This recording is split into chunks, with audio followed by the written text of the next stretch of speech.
క్రైస్తలో దేవునికి మహిమ కలుగును గాక.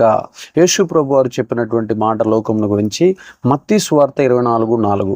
యేసు వారితో ఇట్లనను, ఎవడును మిమ్మను మోసపరచకుండా చూచుకునుడి. ఎవడును మిమ్మను మోసపరచకుండా చూచుకునుడి. ఈ లోకంలో అనేక మంది మోసగాళ్ళతో ఈ లోకం నిండిపోయింది. మోసం ఎటు చూసిన లోకమంతా మోసమే. సంఘంలో కూడా మోసం ఉన్నది, సంఘం బయట మోసం ఉన్నది.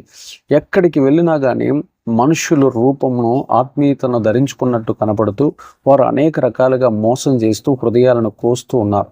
కాబట్టి సేవకుల రూపంలో కానీ, విశ్వాసుల రూపంలో కానీ, ప్రతి ఒక్కరి లోకంలో ఉన్నటువంటి లోక మతస్థుల రూపంలో కానీ ప్రతి ఒక్కరూ మోసం చేస్తూ జీవిస్తూ ఉన్నారు. అందుకని యేసుప్రభు వారు అంటున్నాడు, ఎవడును మిమ్మల్ని మోసపరచకుండా చూచుకునడి అని యేసుప్రభు వారు తన శిష్యులకి, తన దగ్గరకు వచ్చిన విశ్వాసులకు జాగ్రత్తలు తెలియజేస్తున్నాడు.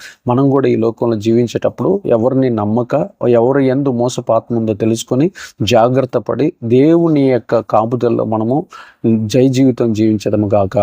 ఆమేన్.